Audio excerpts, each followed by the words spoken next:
সুপ্রিয় দর্শক, আপনারা দেখছেন ভয়েস অব ক্যালকাটার সংবাদভিত্তিক প্রতিবেদন।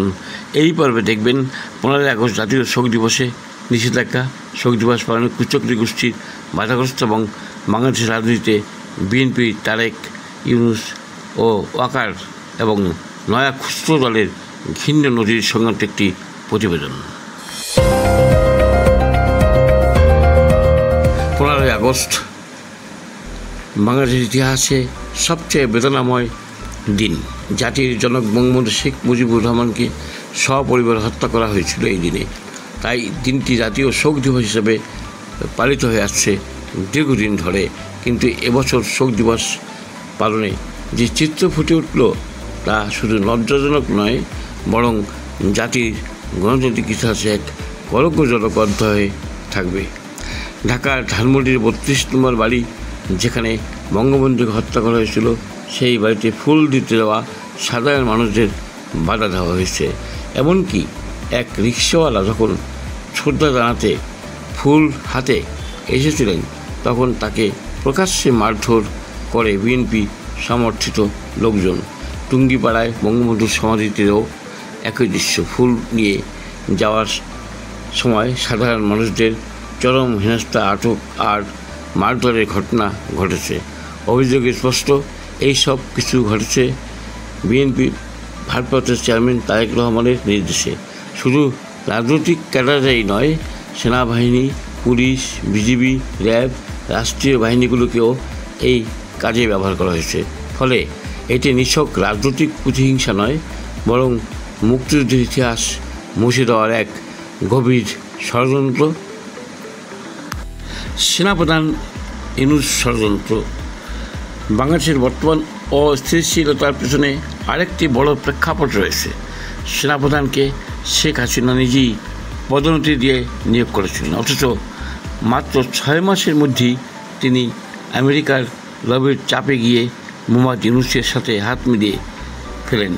এরপরেই শেখ হাসিনাকে দেশ থেকে বাধ্য করা হয় এবং দেশটিকে ধ্বংসের শেষ প্রান্তে নিয়ে যাওয়া শুরু হয়। এখনও সেই ষড়যন্ত্র থেমে নেই। সেনাবাহিনী ও ইউনূস গোষ্ঠী আড়ালে থেকে বিএনপিকে লেলিয়ে দিচ্ছে, যাতে জাতির ইতিহাস ও বঙ্গবন্ধুর আদর্শকে মুছে ফেলা যায়। মুক্তিযুদ্ধের ইতিহাস মুছে ফেলার গভীর চক্রান্ত ও নীলনকশা। এমন ঘটনা নতুন নয়। অতীতে দেখা গেছে স্বাধীনতার জাদুঘর ভাঙা, বঙ্গবন্ধুর বাড়ি ভাঙা, ভাস্কর্য গুড়িয়ে দেওয়া, বীর শ্রেষ্ঠদের মূর্তি নিষিদ্ধ করা, জাতীয় পতাকা বদলানোর চেষ্টা, এমনকি জয় বাংলা উচ্চারণ করলে গুলি চালানোর মতো অমানবিকতা।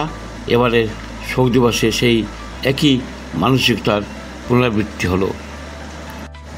আওয়ামী লীগের সহিংসতা বনাম বিএনপির প্রতিহিংসা। তবে বিষয় এখানেই যে দীর্ঘদিন ক্ষমতায় থাকা শেখ হাসিনার আমলে জাতীয় সংসদ ভবনের পাশেই জিয়াউর রহমানের মাজার রাষ্ট্রীয় মর্যাদায় দাঁড়িয়ে আছে। অথচ ইতিহাস প্রমাণ করে বঙ্গবন্ধু হত্যাকাণ্ডের সঙ্গে সরাসরি জড়িত ছিলেন জিয়া। তবুও আওয়ামী লীগ বা ছাত্রলীগ কখনো সেই মাজার ভাঙেনি, বাধা দেয়নি বা মানুষকে সেখানে যেতে নিষেধ করেনি। এটাই পার্থক্য। আওয়ামী লীগ প্রতিহিংসা রাজনীতির চর্চা করেনি। কিন্তু আজকের বিএনপি যে ঘৃণ্য পথ দেখালো, তার ফলাফল ভয়ঙ্কর। কারণ প্রশ্ন জাগে, যদি আওয়ামী লীগও বিএনপির এই পদাঙ্ক অনুসরণ করে, যদি তারা ঠিক একইভাবে জিয়ার মাজার ঘিরে ফেলে ফুল দেওয়া বন্ধ করে দেয়, কিংবা বিএনপি নেতাদের মৃত্যুবার্ষিকীতে শ্রদ্ধা জানাতে বাধা দেয়, তাহলে বাংলাদেশের রাজনীতি কেবল প্রতিহিংসার খেলায় পরিণত হবে। আজকের বিএনপি আসলে প্রমাণ করেছে তারা শুধু ইতিহাসের শত্রু নয়, তারা ভবিষ্যৎ রাজনীতিকেও বিভক্ত, সহিংস ও প্রতিহিংসা পরায়ণ করে তুলতে চাইছে। সাধারণ মানুষ এ কারণেই ক্ষুব্ধ, কারণ কারো মৃত্যুতে শ্রদ্ধা জানানো মানবিক অধিকার, রাজনৈতিক অস্ত্র নয়। আন্তর্জাতিক মহলেও বাংলাদেশের ভাবমূর্তি ক্ষুণ্ণ হয়েছে। গণতান্ত্রিক মূল্যবোধে বিশ্ব আজ প্রশ্ন তুলছে, বাংলাদেশ কি আর মানুষের মৌলিক অধিকার রক্ষা করতে সক্ষম হবে না? অতএব বলা যায়, জাতীয় শোক দিবসে সাধারণ মানুষের ফুল দেওয়া বাধা দিতে গিয়ে বিএনপি, সেনাবাহিনী ও ইউনূসের আঁতাত কেবল বঙ্গবন্ধুর প্রতি অবমাননা করেনি, বরং গোটা জাতির ইতিহাসকেই অস্বীকার করেছে। কিন্তু বাস্তবতা হলো, দমননীতি, গ্রেপ্তার বা লাঠিচার্জ দিয়ে বঙ্গবন্ধুর প্রতি মানুষের ভালোবাসা কখনো নিভিয়ে দেওয়া যাবে না।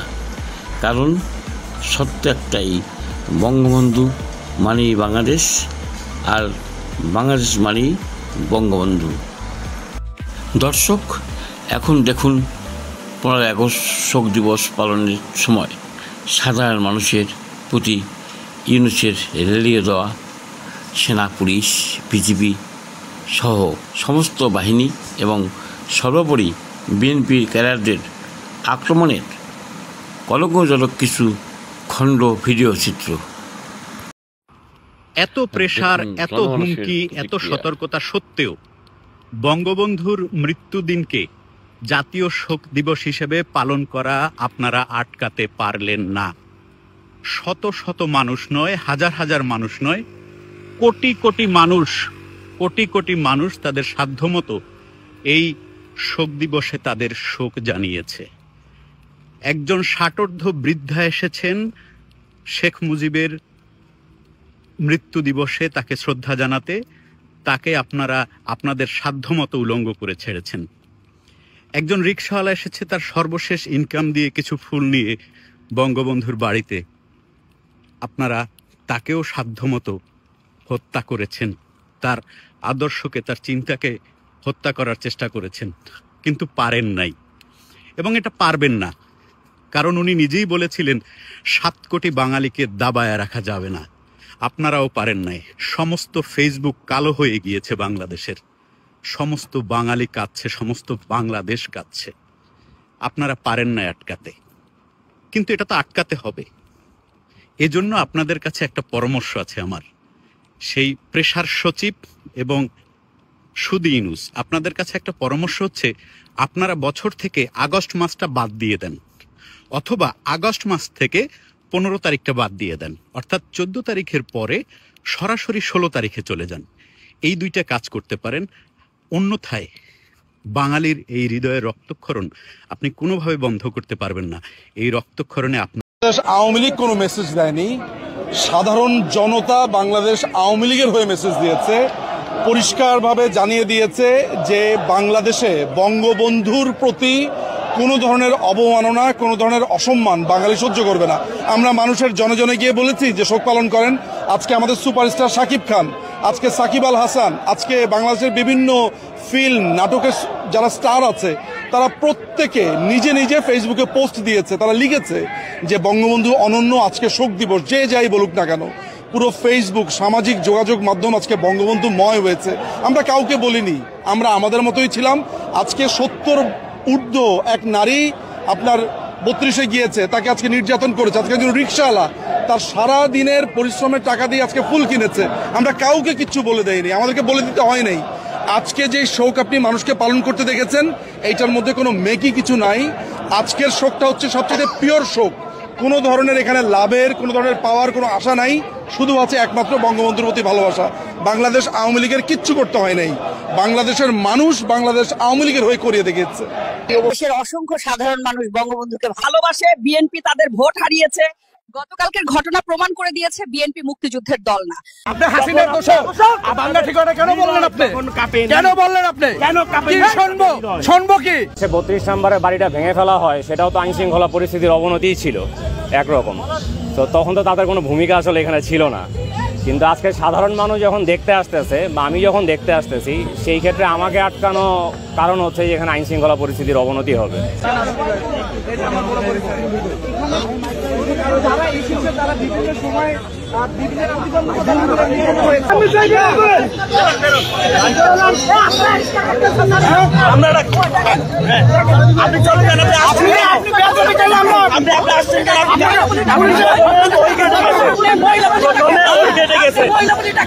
আপনি আমি বঙ্গবন্ধুর কবরটা জিয়ারত করা যাবে না আজকে, যেই দেশের জন্য সবকিছু করছে, যেই দেশের জন্য জীবন দিয়েছে, তার কবরটা যদি জিয়ারত না করা যায়, কে পারবে? এই 15 আগস্ট তার কবরটা জিয়ারত করা যাবে না। আল্লাহর কাছে বিচার দেব, আল্লাহর কাছে। আমার নাম মাওলানা ওলিউল্লাহ, আমি আসছি বরিশাল পিরোজপুর থেকে। আমি জিয়ারতের উদ্দেশ্যে আসছি, আমার পরিবার সহ আমরা বঙ্গবন্ধু তার বাড়িতে আজকে এইভাবে নির্মমভাবে 15 আগস্ট থেকে শহীদ। আমি শুধু বঙ্গবন্ধুকে ভালোবাসি, হ্যাঁ বুঝছেন।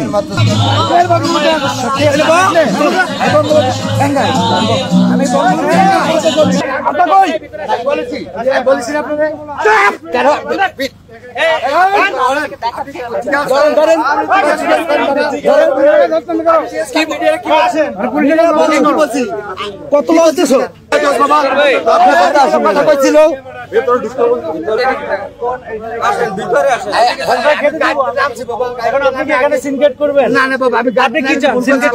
দেখতেই পাচ্ছেন যে উনি ফুল নিয়ে এসেছিল, ফুল নিয়ে এসেছিল তিনি। দর্শক ভয়জব ক্যালকাটা।